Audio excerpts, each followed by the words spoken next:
Sejam muito bem-vindos a mais um mergulho profundo nas ideias que moldam o nosso mundo. Eu estou super animada hoje, porque a nossa exploração começa com uma pilha fascinante de materiais. Uma pilha bem densa, aliás. Nossa, muito! A gente tem aqui artigos de pesquisa psicológica super detalhados, trechos de compêndios históricos essenciais e alguns dos estudos transculturais mais recentes da área. E a nossa grande missão, com toda essa literatura, é desvendar um conceito que, todo mundo usa o tempo todo no cotidiano. Mas que quase ninguém entende na essência. Exatamente, a personalidade. E vamos desvendar isso começando pelo erro mais comum que os nossos documentos apontam. Existe uma confusão gigantesca em torno dessa palavra. É verdade. A gente vê isso direto. Pois é. No dia a dia, é super normal ouvir as pessoas usarem personalidade para se referir à dignidade de um indivíduo, sabe? Aos direitos fundamentais ou ao caráter moral de alguém. Tipo, alguém diz que uma figura pública tem uma personalidade nobre ou que uma certa atitude violou a personalidade de alguém. O que, psicologicamente falando, é um equívoco. Total, a literatura científica traça uma linha muito clara aqui. Isso é uma avaliação moral. Não tem nada a ver com o conceito psicológico real. Os estudos que a gente está dissecando definem a personalidade de uma maneira bem menos mística, né? E muito mais rigorosa. Bem mais pragmática, eu diria. Sim, é o estilo estável e único de uma pessoa nos seus aspectos comportamentais, emocionais e experienciais. Basicamente, é o padrão de como um ser humano age, sente e vivencia o mundo ao redor. E o que é fascinante aqui é o porquê dessa distinção importar tanto, sabe? Vai muito além de uma simples correção de vocabulário ou chatice acadêmica. A psicologia tem dedicado décadas, verdadeiras vidas inteiras de pesquisa para mapear essas diferenças individuais por uma razão muito clara. Qual seria o atalho principal aí? Compreender a personalidade é o atalho mais eficiente que existe para prever o comportamento humano. O objetivo final dos pesquisadores não é apenas rotular as pessoas em caixinhas. É decifrar a engrenagem por trás das ações. Faz todo sentido. Quando a ciência consegue mapear a personalidade de forma empírica, a sociedade deixa de apenas reagir com surpresa ao comportamento alheio. A gente passa a ter ferramentas teóricas reais para antecipar como diferentes indivíduos vão responder a diferentes estímulos no futuro. É a busca para entender o que faz cada ser humano ser tão singular. E lendo o material sobre a evolução das teorias, a gente percebe que essa busca tem uma evolução histórica que parece um verdadeiro roteiro de cinema. Fica muito claro que a ciência não chegou a um consenso da noite para o dia, né? Um dos primeiros grandes marcos citados nas nossas fontes é o trabalho do psicólogo Allport. Um pioneiro absoluto. Nossa, sim. E a abordagem dele me chamou muita atenção, eu confesso. Porque ele não olhava para a personalidade apenas como uma, coleção de hábitos soltos que alguém vai adquirindo com o tempo. Para Allport, a personalidade funcionava como uma estrutura motivacional super profunda. Algo intrinsecamente ligado aos valores da pessoa. Exato. A tese dele era que, para prever o que uma pessoa vai fazer amanhã, você precisa descobrir o que ela valoriza hoje. O que ela está ativamente se esforçando para alcançar, sabe? E a abordagem de Allport realmente estabeleceu um novo paradigma na época.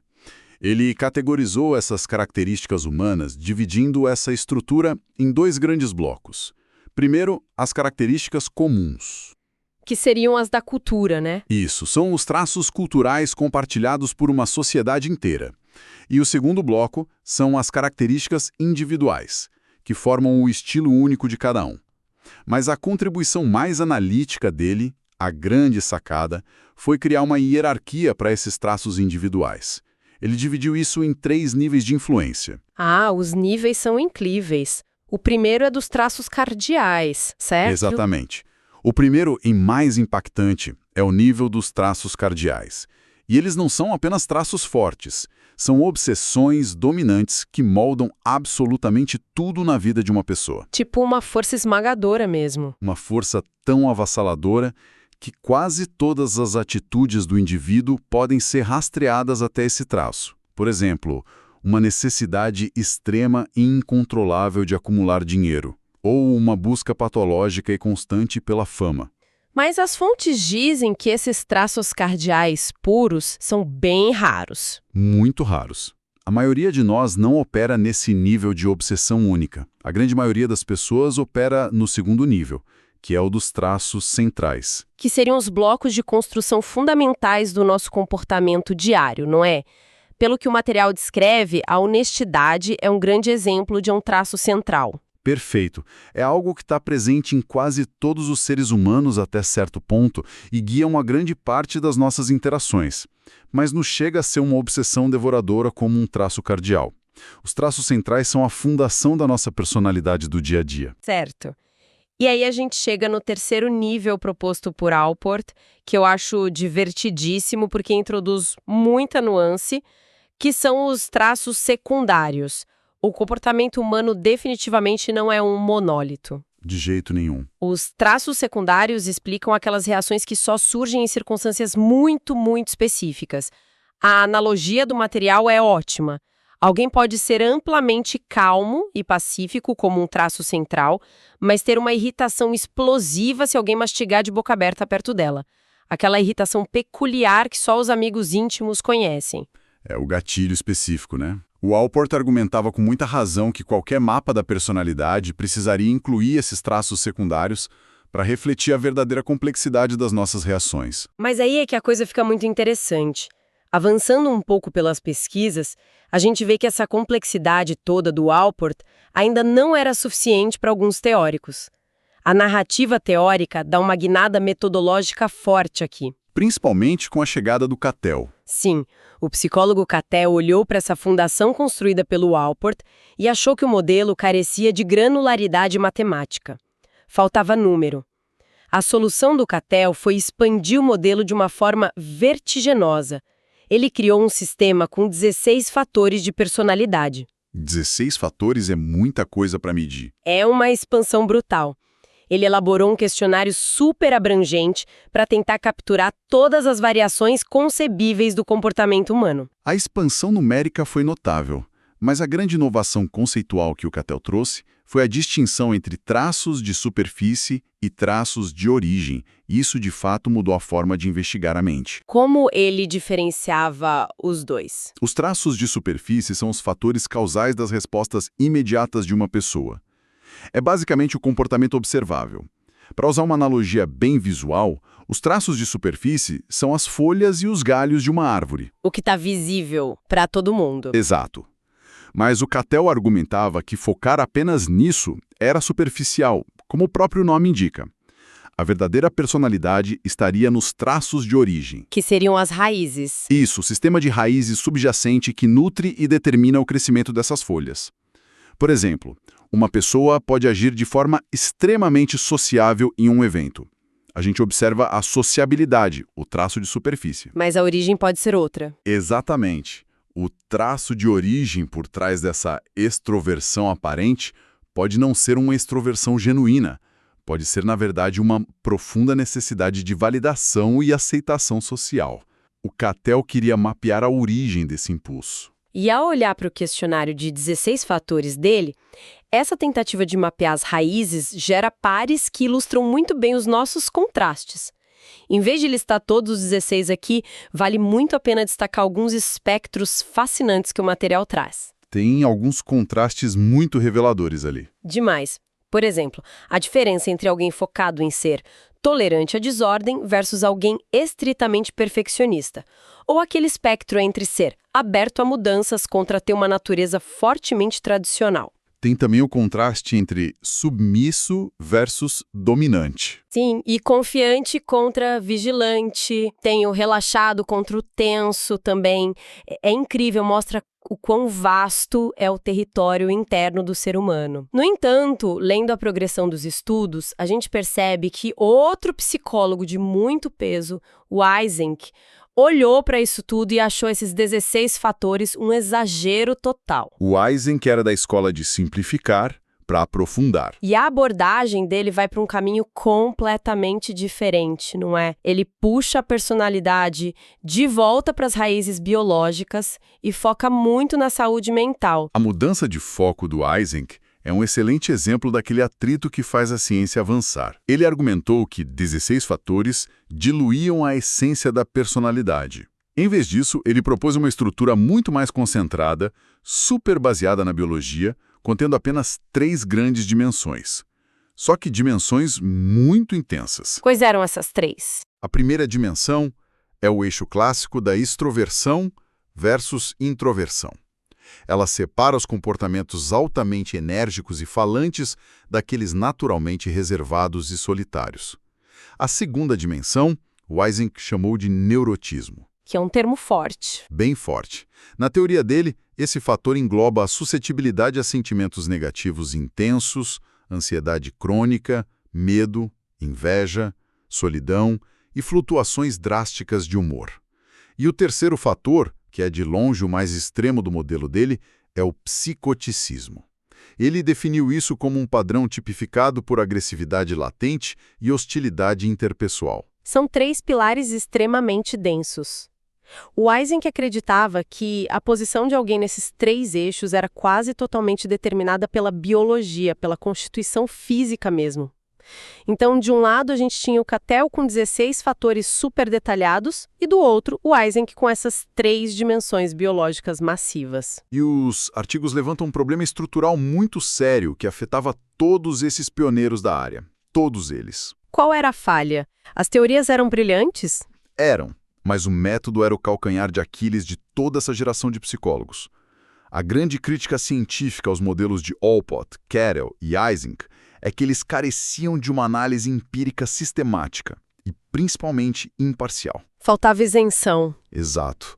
O problema metodológico era que esses pesquisadores geralmente desenvolviam teorias sobre o que constituía a personalidade na cabeça deles e, em seguida, criavam seus próprios questionários para provar suas próprias teorias.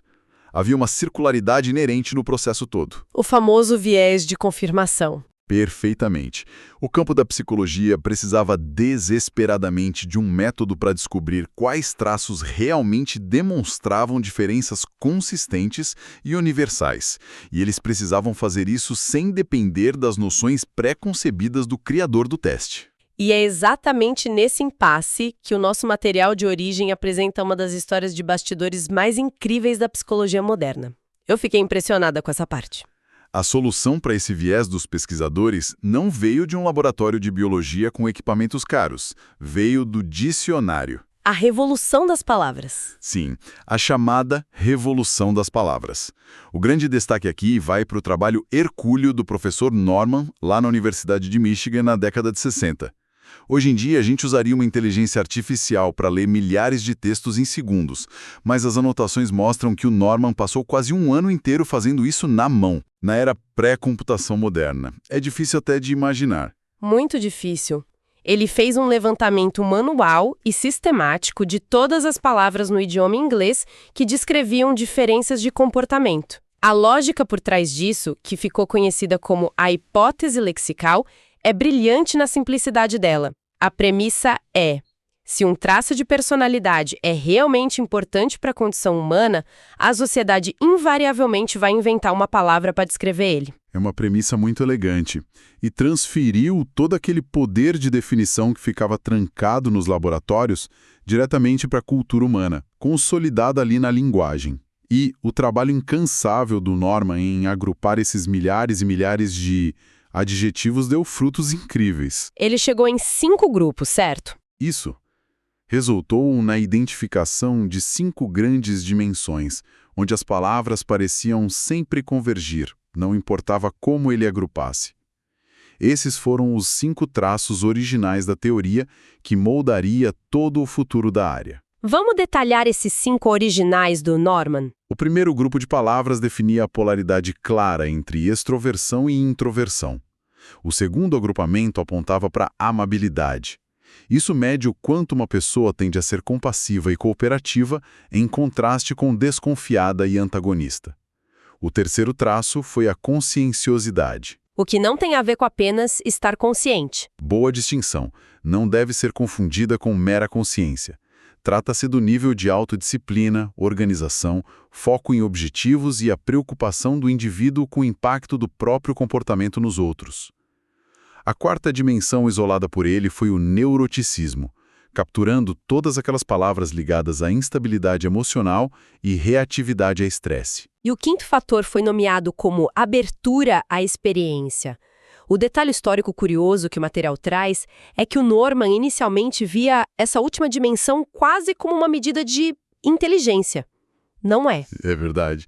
Ele via como uma rapidez mental na adaptação ao novo, diferenciando mentes mais exploradoras das mais convencionais. Ter esses 5 pilares delineados manualmente lá na década de 60 foi um avanço gigantesco para o campo. Mas a confirmação definitiva dessa teoria precisou aguardar o amadurecimento da tecnologia. A papelada de pesquisa das décadas seguintes detalha super bem essa transição para o mundo digital. A entrada dos computadores mudou o jogo. Mudou completamente. Psicólogos como McCrae, Costa e o Oliver John, lá da Universidade da Califórnia, em Berkeley, pegaram essa base lexical do Norman e submeteram tudo ao poder esmagador dos computadores modernos através de análises de fatores em larga escala. Eles terceirizaram o agrupamento para a máquina. Exato. Eles inseriram montanhas de dados comportamentais nas máquinas e deixaram a matemática procurar os padrões de forma cega, sem qualquer viés humano ditando o resultado. O computador analisou as variáveis e, no final, os dados convergiram implacavelmente de volta para aquelas mesmíssimas 5 dimensões propostas décadas antes. Foi a validação irrefutável. A consolidação absoluta do modelo que ficou conhecido como os Big Five, os 5 grandes traços da personalidade. A validação computacional foi decisiva, mas o teste final para qualquer teoria psicológica que pretenda ser abrangente é a barreira cultural. O modelo dos 5 grandes nasceu da análise rigorosa do vocabulário americano em inglês. Isso naturalmente levanta uma suspeita gigantesca de ser um fenômeno puramente ocidental e falante de inglês. Faz todo sentido desconfiar. Só que, quando pesquisadores começaram a replicar essa exata mesma análise de dicionários e comportamentos em outras línguas, o resultado representou uma mudança de paradigma. Ao examinar o espanhol, o japonês, o coreano, diversos idiomas europeus e até mesmo o chinês, a ciência continuou encontrando essas mesmas 5 macrodimensões. É de arrepiar. Mostra muito. Isso sugeriu fortemente que os Big Five não são apenas construtos culturais do Ocidente. São reflexos fundamentais da própria arquitetura psicológica da espécie humana. O que reforça demais o peso biológico e evolutivo do nosso comportamento. Mas as fontes trazem um contraponto fascinante em seguida, que mostra que a cultura também adiciona suas próprias camadas a essa arquitetura. Os pesquisadores não pararam nos 5. Principalmente no Oriente. Exatamente. Os psicólogos chineses Shang Jiangxin e Zhang Miaoqing aplicaram todo o rigor dessa pesquisa lá na China e, de fato, eles encontraram os 5 grandes lá também. A biologia estava lá. Contudo, a análise revelou que os 5 pilares ocidentais não eram suficientes para mapear a totalidade do comportamento dentro daquela sociedade específica. Faltava uma peça-chave para o quebra-cabeça chinês. Faltava. Eles identificaram uma dimensão adicional, focada estritamente no relacionamento, na harmonia interpessoal e na interdependência, que é algo absolutamente vital na estruturação social chinesa. O modelo lá evoluiu naturalmente para os Big Six, os 6 grandes, e essa descoberta acabou abrindo as comportas para novas pesquisas no mundo todo. Hoje, a literatura já discute modelos com 7 ou até 9 grandes dimensões, dependendo do microscópio cultural que você utiliza. A ciência da personalidade provou ser tudo menos um livro fechado. Com certeza não é. O que, aliás, nos conduz diretamente para a parte mais espinhosa e intelectualmente estimulante das pesquisas atuais. Essa evolução constante dos modelos, do Big Five para o Big Six e além, pavimentou o caminho para o que talvez seja o debate mais acirrado da psicologia moderna. O grande embate. A grande disputa entre a personalidade e a situação. É basicamente o debate sobre o que realmente assume o volante nas nossas decisões diárias. Essa é a grande questão existencial que permeia todas essas páginas de estudos que a gente tem na mesa. Se esses 5 ou 6 grandes traços são tão profundos, imutáveis, fundados na biologia e marcados na linguagem humana através dos milênios, eles realmente ditam cada ação que a gente toma? Ou será que o ambiente imediato, o lugar onde a gente está, tem o poder de sequestrar a nossa personalidade. O atrito entre os psicólogos sociais e os psicólogos da personalidade parece ser bem intenso nesse ponto dos documentos. Muito intenso. E cheio de argumentos bons dos dois lados. É um atrito substancial e, no fim das contas, extremamente produtivo. De um lado da trincheira, temos os psicólogos sociais argumentando com um embasamento empírico muito forte que boa parte do comportamento humano não pode ser explicada pelas medidas internas de personalidade. A premissa deles é que a pressão do contexto social é esmagadora. Eles dão aquele exemplo da biblioteca, certo? Um exemplo perfeito, aliás. Imagine um indivíduo cujo teste de personalidade indica uma extroversão absoluta, batendo no teto, e pontuações altíssimas em impulsividade. Se essa mesma pessoa extremamente extrovertida entrar em uma biblioteca silenciosa ou comparecer a uma cerimônia solene, o comportamento dela se tornará quieto e contido instantaneamente. O ambiente, a situação social imediata, anula completamente as previsões dos traços internos naquele momento específico. Para os teóricos da situação, nós não agimos a partir de um roteiro interno fixo. Nós agimos em resposta à moldura externa que nos cerca. Mas os defensores da teoria da personalidade não abrem mão tão fácil do peso dos traços internos. Lendo as argumentações deles no texto, fica evidente que eles reconhecem o poder do ambiente, claro, mas eles defendem que a personalidade é como a gravidade. Ela sempre puxa o indivíduo de volta para o centro dele. Uma excelente forma de colocar. O contexto altera a ação no minuto na biblioteca, mas a personalidade prevê o padrão da pessoa ao longo de toda uma vida. E é exatamente dessa tensão que surgiu a visão mais moderna. A síntese científica que emergiu desse debate todo é chamada de interacionismo. A união dos dois lados. A conclusão é que os traços de personalidade têm inegavelmente um valor preditivo altamente confiável a longo prazo, mas eles nunca operam no vácuo.